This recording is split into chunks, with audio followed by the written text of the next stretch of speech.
Dan kita tengok dah dia punya advantage, disadvantage. Okay. Baik, so hari ni kita nak sambung dengan programming paradigm. Alright. So kita nak tengok 3 approach lah dalam programming paradigm, ya. 3 types. So what is programming paradigm? It is an approach to solving programming problem.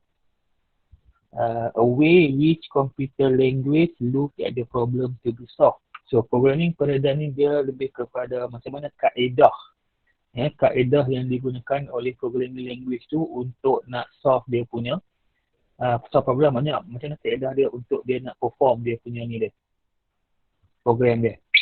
Okay, macam mana kaedah dia. Baik. So programmers approach problem in different ways. One programmer might focus on the steps to complete a specific computation, while another programmer might focus on the data to complete a basic computation. So dari segi pendekatan ni, approach ni berbeza-beza lah. Walaupun situasi tu sama, tapi mungkin dia ada beberapa pendekatan yang berbeza. Ada yang mungkin fokus pada dia punya step by step. Ada yang mungkin fokus pada dia punya data. Ada yang fokus dipecah-pecahkan dan sebagainya. Okay, itu yang kita tengok dalam programming paradigm. So there are 3 types of programming paradigm. The first one is procedural programming, object-oriented programming, and logic programming. So ada 3 jenis kita kata approach lah dalam programming paradigm. Procedural, object-oriented, logic. Okay, so ini 3 yang utama lah. First approach, procedural, object-oriented, logic. Baik. Kita tengok yang pertama, procedural programming. So, program is divided into small parts called function. Okay. So, dalam procedural programming, program ni dipecahkan kepada beberapa bahagian kecil disebut sebagai function. Okay. The procedure refer as function, method or subroutine. The instruction tell the computer what to do step by step. So dalam prosedural ni, dia punya instruction dia lebih kepada step by step instruction. Maksudnya dia buat apa dulu dan baru dia perform the instruction and then perform the instruction. Juga disebut sebagai follow top down approach. Maksudnya dia start daripada atas, dia akan turun ke bawah. Okay. Referred as imperative programming, juga disebut sebagai imperative programming. Dia punya term lain dia lah. Another term juga referred as imperative programming. Okay. Programming language that have implemented the procedural paradigm are, so antara contoh high level. Jadi dia lebih, ni dia kita bercakap tentang programming paradigm bagi high level language lah. Okay, so antara dia Algol, Basic, COBOL, Fortran. Dan ada beberapa lagi lah. Awak ingatlah 4 contoh ni. Untuk procedural programming. So, karakteristik dia. So, excellent for general purpose programming. So, untuk program yang, maksudnya program yang biasa, yang simple, kita nak perform simple calculation dan sebagainya. So, kalau kita guna pendekatan procedural ni lebih mudah lah. Sebab dia sesuai untuk ni. The set of function perform specific operation. So, macam tadi dia pecahkan kepada beberapa function. Setiap function ni dia perform, kita boleh instruct dia untuk perform specific operation. Easy to learn and the code can be used in different part of the program. So lebih mudah lah untuk approach dari segi prosedural ni. The source code is portable. Dia mudah lah boleh pindah ke dalam program yang lain. The program flow can be tracked easily as it has a top-down approach. So disebabkan dia step by step, kita kata dia dari atas ke bawah. So kita nak track dia punya flow program tu lebih mudah. Okay. So ni contoh prosedur programming dengan top-down approach lah. So dia pada atas, mungkin dia pada data dia beri kepada function yang pertama, kemudian terus function kedua dan seterusnya. Okay, next one is object-oriented programming. Okay, apa tu object-oriented programming? Dalam object-oriented programming, program is divided into small parts called object. So dalam objek ni dia guna terms object. Dia punya program tu dia pecah-pecahkan kepada beberapa objek. Object in classes consist states on behavior, fields, attribute and method. So bagi setiap objek, dia ada state, behavior, field, attribute and method. So setiap satu ni dia ada fungsi dia lah. Nanti kita akan tengok lebih detail bila dah mengenai programming nanti. Object interact with other by passing messages. So setiap objek dalam objek oriented ni dia boleh kita kata dia boleh interact dengan objek-objek yang lain lah. Okay. Follow bottom up approach. So sebaliknya daripada procedural, dia bottom up, dia daripada bawah ke atas. So contoh programming language dalam object oriented programming, kita ada Java, Python, C++, C#, Ruby. Okay. So Java yang kita nak belajar yang depan ni, dia menyokong object oriented punya approach lah. Okay.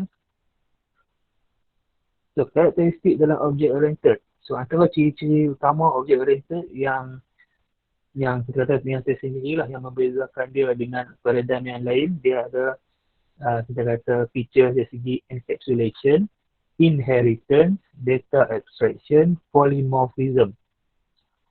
Okay, setiap satu ni ada ni lah, encapsulation ni maksudnya dari segi perwakilan data dia, kemudian inheritance ni dia punya, kita kata dia boleh kongsi maklumat dan antara data.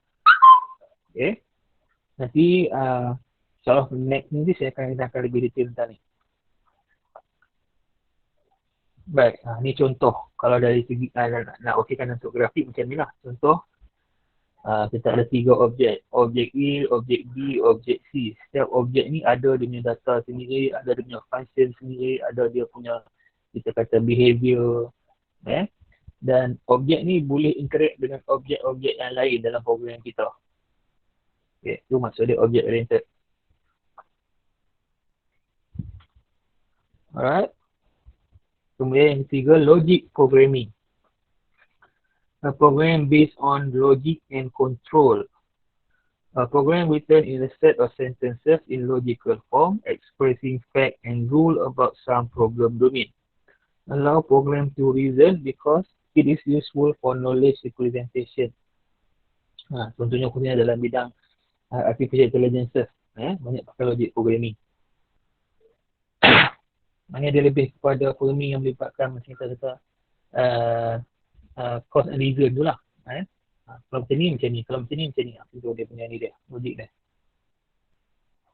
The program that are based on facts and that based on true assumption. The program return a true value to us. They also use a declarative approach. Programming language that have implemented logic paradigm are Prolog, Mercury. So ini antara 2 programming language yang kita kata digunakan paradigm dari segi logic programming. Okay. Logical programming can be used to express knowledge. Programs more flexible, compressed and understandable. Can be altered and extended in natural way to support special forms of knowledge. Can be used in non-computational discipline relying on reasoning. So logic programming ni dia memang lebih kepada reasoning lah. Cara penyelesaian dia lebih ke reasoning. Logical reasoning. True or false. So kalau non-computational, kita kata situasi yang mana yang bukan pengiraan kan, non-computational, so dia lebih sesuai lah. Okay. Ni diagram ni. So dia lebih kepada contoh. Kalau logik ni, fact and rule, what, how, and then dia akan program ni akan ni based on benda tu lah.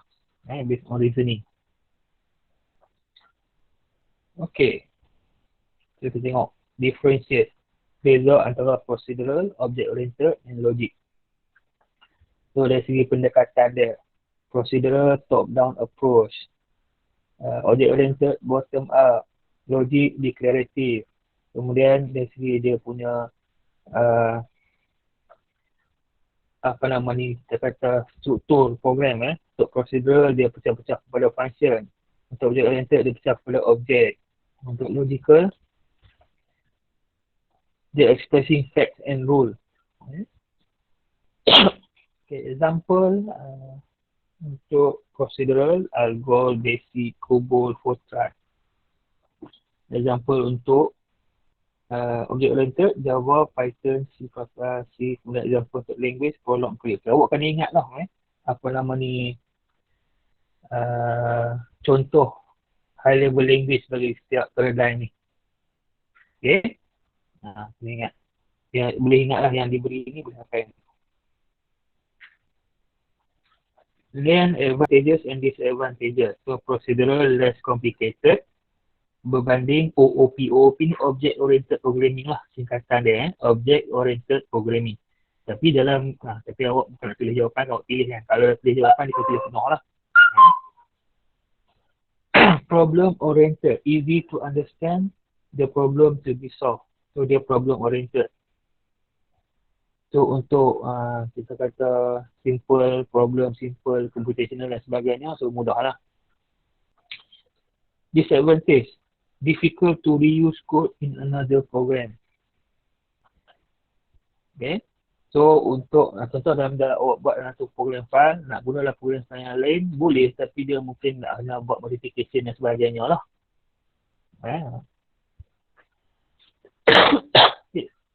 So object oriented, code portability, reusable code in different hardware platform, save time because of reusable code.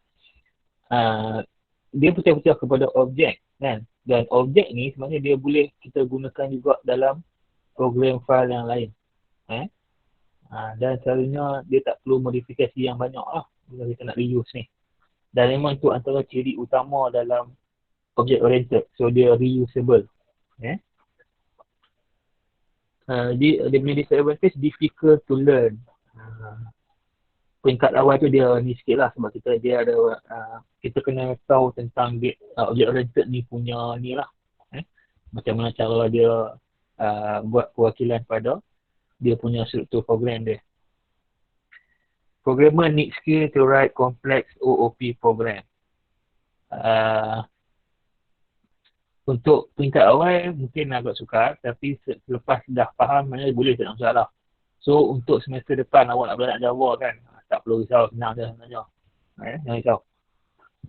Okay, logic. Programmer just need to tell program what to find, and then disadvantages, programmer need to be competent to use the program. So dia kena mahir jugalah untuk nak guna logic punya approach. Alright. Okay, selesai untuk programming paradigm. Ingat, programming paradigm ni dia tak, maksudnya dia bukanlah bermaksud, dia bukan programming language. Dia merujuk kepada, kita kata, apa pendekatan yang digunakan oleh programming language tu untuk nak menyelesaikan cara dia nak solve dia punya problem. Okay, ataupun cara dia nak tulis program dia tu macam mana, dia guna pendekatan sama dalam bentuk struktur procedural ataupun object oriented ataupun logik. Okay, jelas Ada apa nak tanya sampai sini? Ada soalan tak?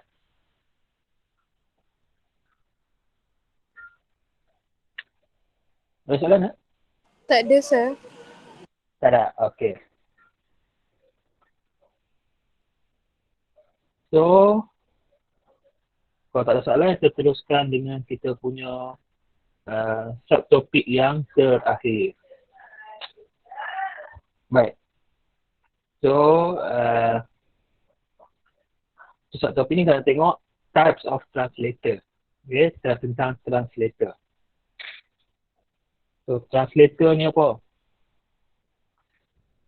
A program or software that translate programming language ataupun source code into machine code. Kita sebut sebagai juga object code. Okay, kita dah tengok dalam subtopik yang pertama yang sebelum ni. Kita tahu bahawa high level language, high level language, dia kita tulis dia dalam bentuk sinteks arahan yang more human-like dan dalam perkataan. So dia bukan dalam binary form. Jadi instruction yang kita tulis dengan high level language ni, kita mesti translate dulu kepada kita kata machine code dalam bentuk binary number lah. Baru komputer boleh faham dan baru dia boleh execute kita punya instruction. So, kita perlukan translator sebelum kita boleh execute kita punya program. Baik. So, itu fungsi translator. Dia translate programming language ataupun source code. Source code ni tak kisahlah kita tulis guna Java ke, C ke. Termasuk juga assembly language. Assembly language juga perlukan translator. Okay.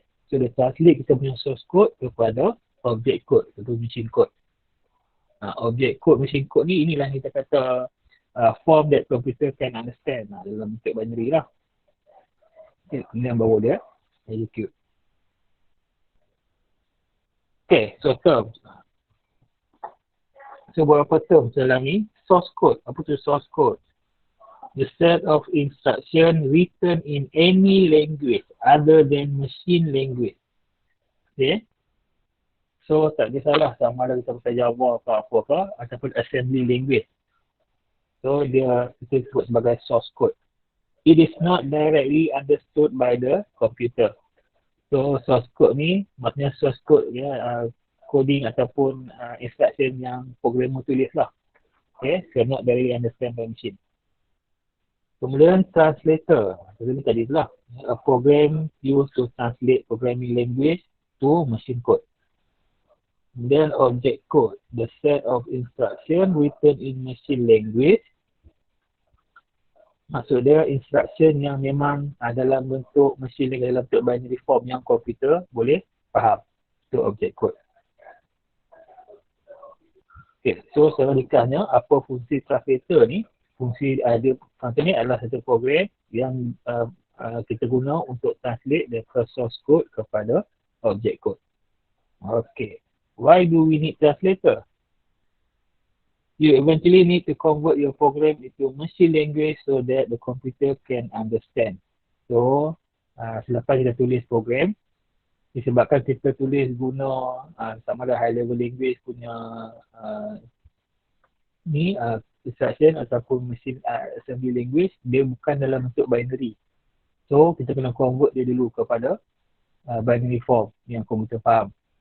Sebab tu kita perlukan translator. So, there are two ways to do this. Compile the program, interpret the program. So, bila dalam program ini, term ni memang kita jumpa tahu lah. Compile program, kemudian kita translate atau interpret program. Okay.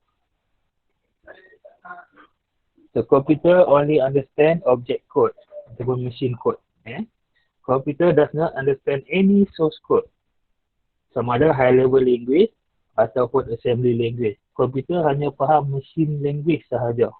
Okay. There must be a program or software that converts source code into object code so that the computer can understand it. So, here's the job of translator. Translator will compile or interpret the program into object code. Okay, ini contoh. So, daripada source code, katalah kita tulis coding ni guna Java. So, ni kita punya formula. A tambah B bagi 2. So, kita tak faham benda ni. So, translator kena translate dulu. And then, barulah kita faham dan dia boleh execute pekerjaan ni. Okay. So, there are 3 types of translator. Ada 3 jenis translator. Yang pertama, assembler. Yang kedua, compiler. Yang ketiga, interpreter. 3 ni adalah translator.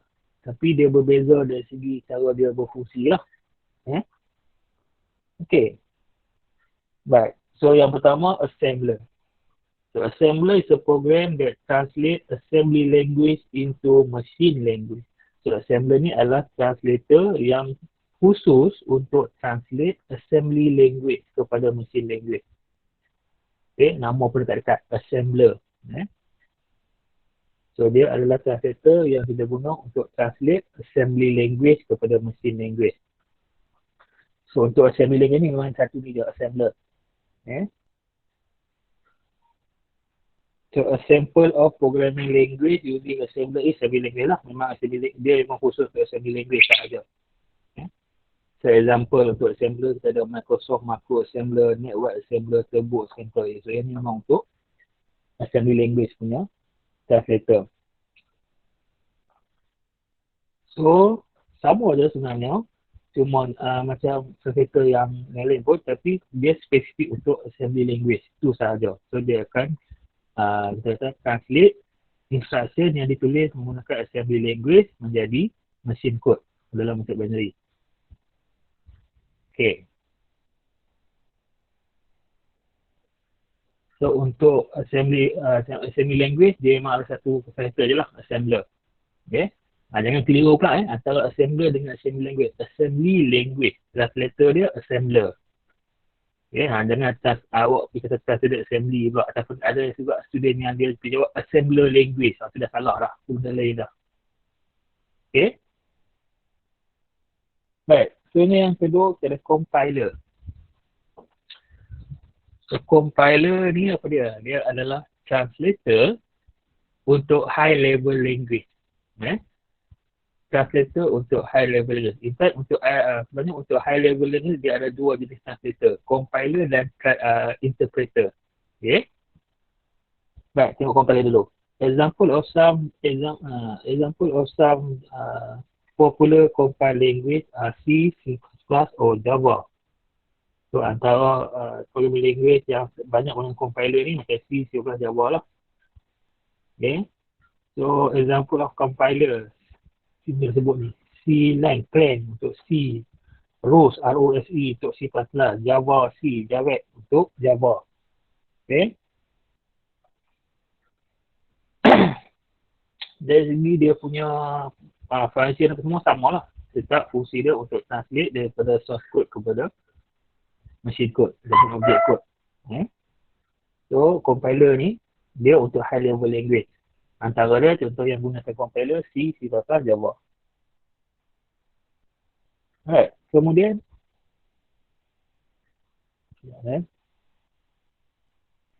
kemudian kita ada interpreter. Interpreter ni apa dia? Sama juga, dia untuk translate high level language. Tapi apa beza dia dengan compiler? Beza dengan compiler, interpreter ni dia translate instruction one by one, maksudnya line by line.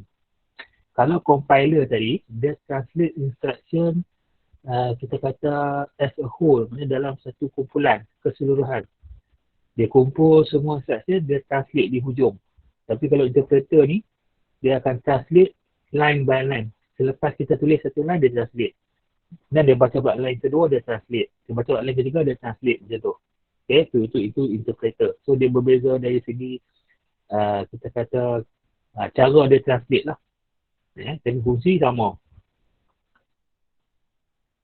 Alright, so three type of interpreter. Some common language that use interpreter are PHP, Python, Ruby. Kemudian antara dia punya interpreter dia, nama dia Game Engine, C Python, Ruby MRI. Interpreter untuk language ni lah. So, sama juga sebenarnya fungsi dia, yang berbeza dia punya approach dalam dia punya ni lah, untuk dia translate tu. So, compiler dia translate satu kumpulan as a whole, tapi interpreter dia translate line by line. Okay, tengok apa different dia. Okay, a program assembler is a program that translate assembly language to machine language. So assembler ni dia memang kita kata khusus untuk assembly language. So dia pun memang satu tu aja. Compiler dan interpreter ni kedua-duanya adalah untuk translate high level language kepada machine language, ke machine code. Tapi beza dia, kalau tengokkan kat ni, a program that translate high level language to machine language as a whole. Maksudnya dia translate dalam satu group. Kalau awak tulis program tu katalah ada 50 baris. So dia akan translate ke semua daripada baris pertama sampai lah baris ke-50. Lepas tu baru dia execute. Kalau tak ada error lah. Interpreter ni sebaliknya. Dia translate line by line. So dia translate line pertama dulu, dia execute line pertama. Translate line kedua pula, execute line kedua. Begitulah sampai habis. Okay. So, yang awak nak kena ni antara beza antara compiler dan interpreter ni lah. So, tengok apa dia punya perbezaan dia. Okay. Pertama dari segi cara dia translate. Yang kedua tengok untuk compiler dia kata compile time fast but execution is slower. Okay. So dia kata masa untuk dia compile tu sebenarnya tak lama tapi nak execute tu lambat. Sebab apa? Yalah sebab selepas kita tekan button execute dia akan compile dulu dan baru dia boleh execute. Tapi beza dengan interpreter, dia kata interpret time dia slow sebab dia kena interpret line by line. Tapi execution dia cepat sebab once bila dia dah habis interpret, sebenarnya dalam masa yang sama dia dah execute dah line by line. Jelas Okay, contoh untuk compiler yang guna compiler C, C++, Java, interpreter, PHP, Python, Ruby. Kemudian dia ni compiler software dia. Okay, habis dah. Baik. So, penting untuk awak kena faham dari segi macam mana cara compiler dan interpreter ni translate lah. Ni dah boleh bezakan dia. Kalau assembler tak salah dia memang satu dia aja. Tapi ketiga-tiga ni adalah translator. Fungsi dia untuk translate kita punya source code written in other language other than machine language. Okay. Ada pertanyaan dalam baca ni? Ada soalan tak? Ada soalan tak? Tak ada, sir. Boleh faham Boleh. Baik, okey. Tak apa, nanti kita punya next kuliah, saya akan tambah sikit lagi detail tentang apa nama ni, object oriented dan compiler interpreter ni. Dan saya tunjukkan dia video satu nanti. Awak boleh tengok. Okey, tak ada soalan So kalau tak ada, habislah untuk hari ni. Selesai adalah kita punya syllabus semester ni. So, secara tak rasminya, kita dah selesai. Okay, tapi kelas masih ada dan kita akan mana untuk kuliah kita yang seterusnya. Yang next kuliah saya akan ni lagi detailkan lagi tentang object programming dan translator ni. Dan selepas tu kita akan buat revision balik. Kita akan tengok contoh soalan, kita akan buat revision balik daripada chapter 1. Okay. So, Alhamdulillah selesai untuk hari ni. Selesai dah kita punya nak cover untuk first round kita punya syllabus. Dan selepas ni kita akan go second round, kita akan buat revision. Okay, tak ada soalan So, kalau tak ada soalan, saya rasa kita boleh stop sampai sini dulu. Jangan lupa isi attendance. Dalam tu, jangan lupa isi attendance kuliah. Kemudian untuk kuliah minggu depan, cakap macam mana saya akan maklumkan balik sama ada kita masuk ke, seperti saya mungkin kita masuk ke bilik kuliah apa. So, lebih senang kita nak bincang kan, nak bincang soalan dan sebagainya. Yang di rumah jangan jauh, kita akan meet juga. Kita akan buat hybrid lah. Kemudian, satu lagi, minggu depan hari Isnin malam, so kita ada program kecemerlangan. Program cerita kecemerlangan untuk sesi 015. Mungkin nak boleh dapat maklumat dah ataupun tengah sikit lagi kita akan bagi ni lah, saya akan hantar awak detail So untuk Isnin depan ni slot 1, slot 2 kita akan cover daripada chapter 1 sampai chapter 3. Okay. So kita akan banyak bincang cara menjawab lah. Cara menjawab khususnya kita akan fokus pada soalan objektif. So saya harap awak semua join lah. Kita akan buat menggunakan YouTube. Awak boleh tengok melalui YouTube lah. So saya harap awak join nanti hari Senin malam tu pukul 8 sampai 10 silap. Dia punya ceramah dia memang bagus. Okay. Baik, so kalau tak apa kita stop sampai sini. Nanti saya akan letakkan video kuliah tadi dalam apa nama ni YouTube channel. Saya tak sempat nak hubungi sebelum ni, tak pasti saya akan update. Alright, so terima kasih banyak. Assalamualaikum. Jumpa lagi. Jangan lupa share tablet Salam. Thank you, sir.